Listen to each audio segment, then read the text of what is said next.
श्री स्वामी समर्थ. आजची आपली कथा आहे सासरचं कटकारस्थान. आई, अजून 2 महिने शांत बस, मग या घरात श्रीमंत सून येईन आणि ही स्वतःहून वेडी ठरून जाईन. आदित्यचा आवाज मंद पण थंड होता. सासूच्या चेहऱ्यावर समाधानाची स्मितरेषा उमटली. माझ्या मुलावर ऑफिसमधली बॉस फिदा आहे म्हणे. मोठ्या घरची आहे ना. आदित्य हलकसं हसला. फक्त फिदा नाही आई, तिला वाटतं मी सिंगल आहे आणि मीही तसंच दाखवलंय. दरवाजाच्या पलीकडे स्वरा पाणी घेऊन येत होती आणि हे सगळं तिच्या कानावर पडलं. तिच्या हातातला ग्लास थरथरला. घरातलं शांत वादळ. स्वरा गेली 3 वर्ष या घरात होती. साध्या मध्यमवर्गीय घरातून आलेली, पण स्वभावानं शांत, समजूतदार. सासूला मात्र तिचा साधेपणा कधीच आवडला नव्हता. आपल्या घराण्याला नाव आहे, मोठ्या लोकात उठबस आहे आणि तू काही स्टेटस नाही.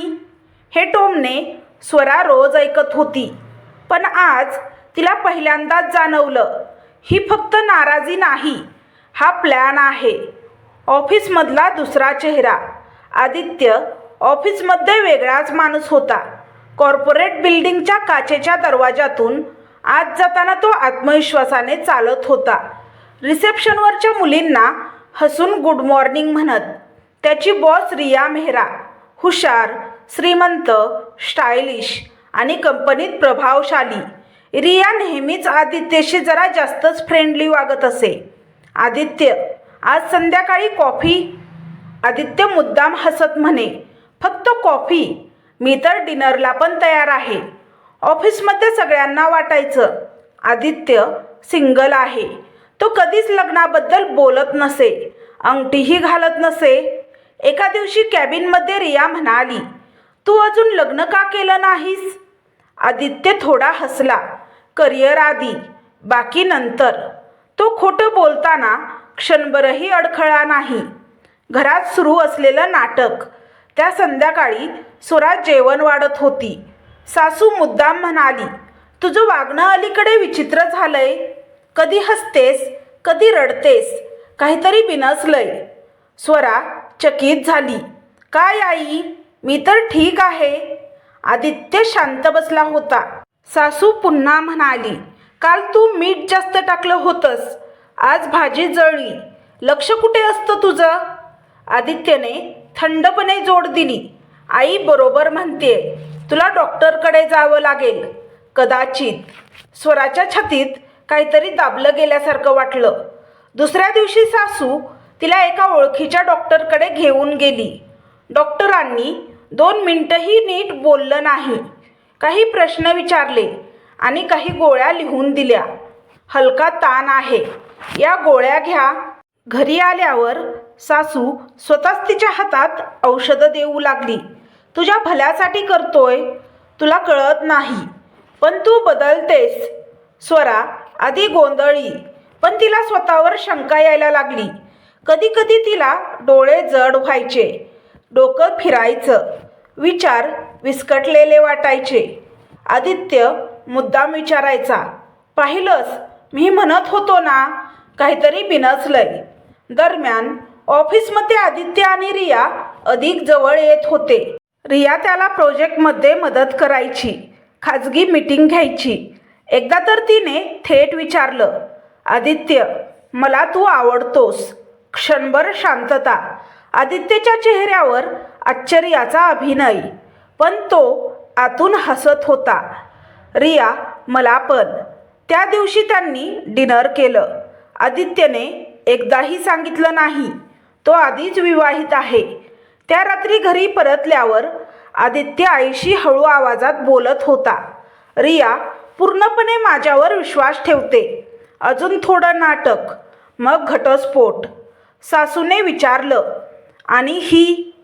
आदित्य निर्विकारपणे म्हणाला, औषधं चालू आहेत. थोड्याच दिवसात सगळ्यांना वाटेल की ती मानसिकदृष्ट्या अस्थिर आहे.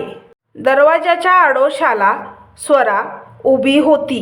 तिच्या डोळ्यात अश्रू नव्हते, फक्त एक खोल शांत धक्का. त्या रात्री ती औषधं हातात घेऊन बसली होती. गोळी पाण्यात टाकली आणि काही सेकंदांनी ती पूर्ण विरघळताना पाहत राहिली. मी वेडी नाही, ती स्वतःशीच पुटपुटली. मला वेडी बनवलं जातंय. तिने पाणी फेकून दिलं आणि तिच्या डोळ्यात पहिल्यांदाच भीती नाही, निर्धार दिसत होता. कथा इथून वळण घेणार होती, कारण आता स्वरा रडणार नव्हती.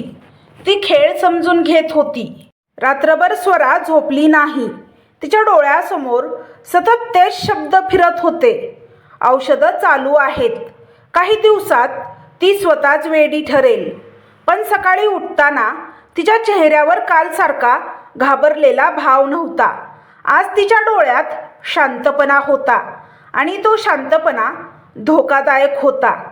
ती नेहमीप्रमाणे उठली, चहा केला, सासूला दिला, आदित्यचा डबा भरला. आदित्य तिच्याकडे बघत म्हणाला, आज गोळ्या वेळेवर घे. स्वरा हसली. नक्की. ती गोळी तोंडात टाकल्यासारखं दाखवते, पण पाणी पिताना हलक्याशा हालचालीत ती गोळी हातातच ठेवते आणि नंतर सिंकमध्ये टाकून देते. आजपासून खेळ उलटा सुरू झाला होता.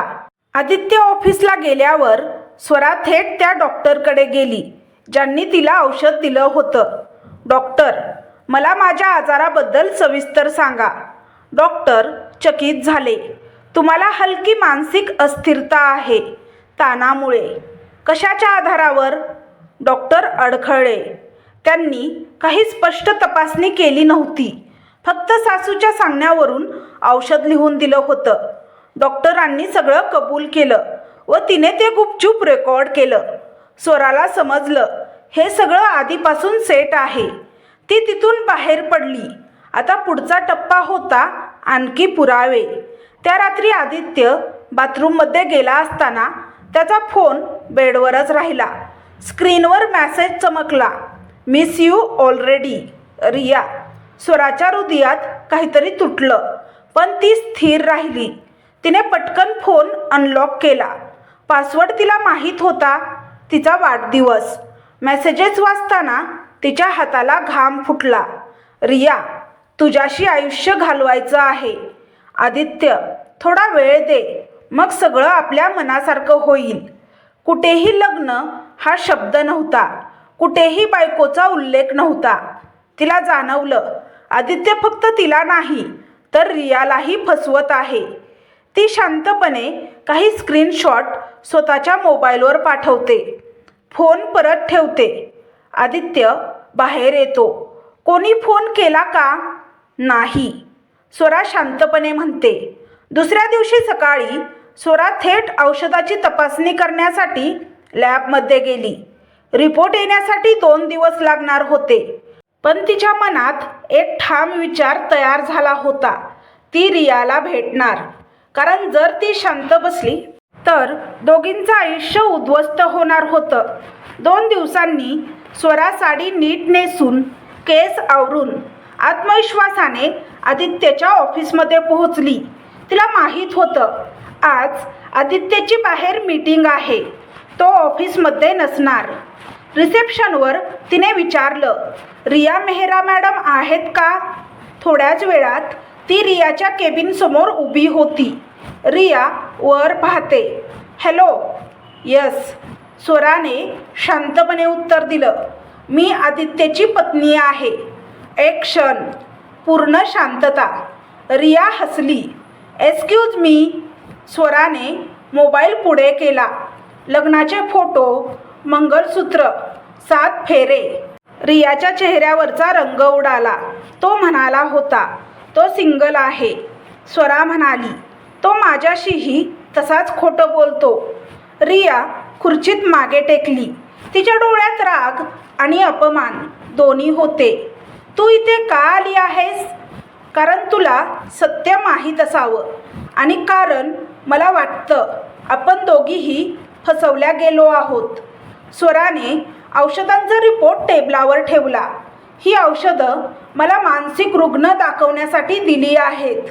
रिया हादरली. काय? आदित्य आणि त्याची आई मिळून मला वेडी ठरवण्याचा प्लॅन करत आहेत घटस्फोटासाठी. रिया काही क्षण काही बोलली नाही. तिला आठवलं आदित्यचे शब्द, त्याचे आश्वासन, त्याचा जवळीक दाखवणारा स्पर्श. ती हळूच म्हणाली, त्याने मला सांगितलं होतं की त्याच्या आयुष्यात कोणी नाही. स्वरा शांतपणे म्हणाली, आहे, मी आहे. 2 स्त्रियांचा निर्णय. त्या दिवशी त्या दोघींमध्ये नजरेत स्पर्धा नव्हती, फक्त एक समान भावना होती, विश्वासघात. रिया उठली. तो मला फसवू शकतो, पण माझ्या कंपनीला नाही. ती म्हणाली, आपण त्याला रंगेहात पकडू. स्वराच्या डोळ्यात चमक आली. कसं? रिया हलकं हसली. मी त्याला सांगते की मी लग्नासाठी तयार आहे. जाळं विणलं जातं. त्या संध्याकाळी रियाने आदित्यला केबिनमध्ये बोलावलं. आदित्य, मी निर्णय घेतला आहे. मला तुझ्याशी लग्न करायचं आहे. आदित्यच्या चेहऱ्यावर आनंद लपला नाही. रिया, मी सुद्धा. मग आधी एक गोष्ट स्पष्ट कर, तुझ्या आयुष्यात कोणी आहे का? आदित्य तिच्या डोळ्यात पाहत म्हणाला, नाही. केबिनच्या कोपऱ्यातील छोट्या डिव्हाइसमध्ये सगळं रेकॉर्ड होत होतं. आदित्य घरी येऊन आईला सांगतो, रिया तयार आहे.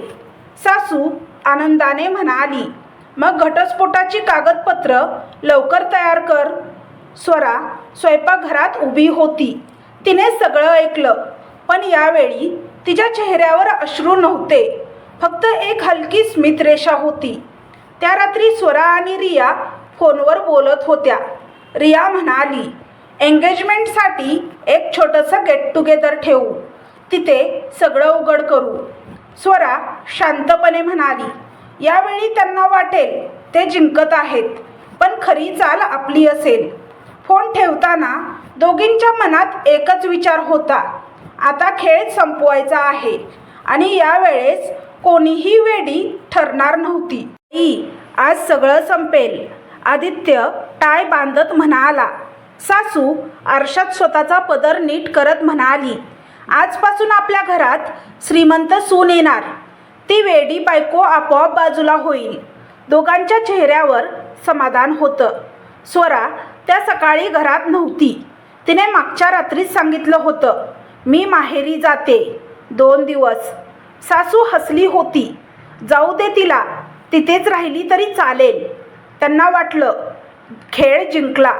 दरम्यान स्वरा माहेरी नव्हती. ती रियाच्या घरी बसली होती. टेबलावर लग्नाचे मूळ कागद, औषधांचा लॅब रिपोर्ट, रेकॉर्डिंग क्लिप आणि आधीच तयार केलेली पोलीस तक्रार. रिया म्हणाली, आज तो स्वतःला उघड करेल. स्वरा शांत होती. आज मला रडायचं नाही, मला पाहायचं आहे. त्याच्या चेहऱ्यावर सत्य पडताना. हॉटेलच्या प्रायव्हेट हॉलमध्ये सजावट साधी पण क्लासी होती. रिया मुद्दाम काही वरिष्ठ अधिकारी आणि HR टीमला फॉर्मल अनाउन्समेंट म्हणून बोलावलं होतं.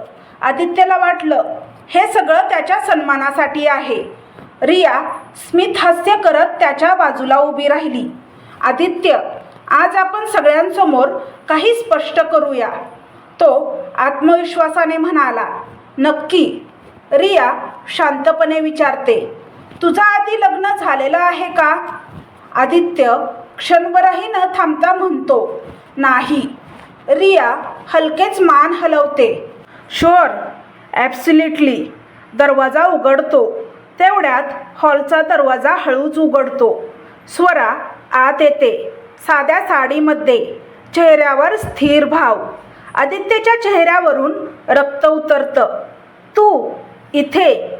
स्वरा शांत आवाजात म्हणाली, हो, कारण तू म्हणालास ना तुझं लग्न झालेलं नाही. हॉलमध्ये कुजबूज सुरू. रिया प्रोजेक्टर ऑन करते. पहिला स्लाइड, लग्नाचा फोटो. दुसरा, लग्नाचं रजिस्ट्रेशन सर्टिफिकेट. तिसरा, केबिनमधलं रेकॉर्डिंग. तुझ्या आयुष्यात कोणी आहे का? नाही.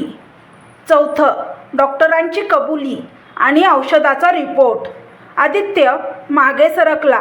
सासू ओरडली, हे सगळं कट. स्वरा शांतपणे पुढे आली. कट. हो कट होता, पण तुमचा. तिने औषधांचा लॅब रिपोर्ट दाखवला. या गोळ्यांमध्ये झोप आणणारे आणि मानसिक गोंधळ निर्माण करणारे घटक मिसळले होते. HR टीम एकमेकांकडे पाहू लागली. रिया स्पष्ट म्हणाली, ही कंपनीमध्ये फसवणूक आणि नैतिक उल्लंघन आहे. स्वरा सासूकडे वळली. आई, तुम्ही म्हणत होता मी वेडी आहे. आज डॉक्टरांचं प्रमाणपत्र आहे. मी पूर्णपणे मानसिकदृष्ट्या स्वस्थ आहे. ती पुढे म्हणाली, पण औषधात छेडछाड करणं हा गुन्हा आहे. तेवढ्यात 2 पोलीस अधिकारी आत आले. रियाने आधीच तक्रार नोंदवून ठेवली होती. सासूचा आवाज थरथरला. आदित्य, काहीतरी बोल. आदित्य गप्प. HR मॅनेजर म्हणाले, आदित्य, कंपनीला चुकीची वैयक्तिक माहिती देणं आणि वरिष्ठ अधिकाऱ्याला फसवणं यासाठी तुम्हाला तत्काळ सेवामुक्त केलं जातं. त्या एका वाक्यात त्याचं करिअर संपलं. रिया त्याच्याकडे पाहत म्हणाली, तू मला नाही, स्वतःलाच फसवलंस. सगळे निघून गेल्यावर हॉलमध्ये फक्त तिघे उरले. आदित्य स्वरासमोर उभा होता. मी लालची झालो. मला वाटलं दोन्ही मिळतील. स्वरा म्हणाली, लालच नेहमी दोन्ही हात रिकामे करते. तिने घटस्फोटाचे कागद त्याच्या समोर ठेवले. मी तुझी बायको म्हणून नाही, एक स्वतंत्र स्त्री म्हणून हा निर्णय घेते. आदित्यच्या डोळ्यात पश्चाताप होता, पण उशीर झाला होता. पोलीस आदित्यला जेलमध्ये घेऊन जातात. हॉटेलच्या बाहेर स्वरा आणि रिया एकत्र उभ्या होत्या. रिया म्हणाली, तू जर मला भेटली नसतीस तर कदाचित मी पुढची बळी ठरले असते. स्वरा हलका हसली. आज आपण दोघी जिंकलो. बाहेर अंधार होता, पण एका नात्याचा अंत झाला होता. पण 2 स्त्रियांच्या आत्मसन्मानाचा जन्म झाला होता. तर तुम्हाला ही कथा कशी वाटली हे कमेंट बॉक्समध्ये कमेंट करून नक्की सांगा. कथा आवडल्यास व्हिडिओला लाईक, शेअर, सबस्क्राईब करा. व्हिडिओला हाईप करा, जेणेकरून हा व्हिडिओ जास्त प्रेक्षकांपर्यंत पोहोचेल. व्हिडिओ पाहिल्याबद्दल तुमचे मनापासून धन्यवाद. श्री स्वामी समर्थ.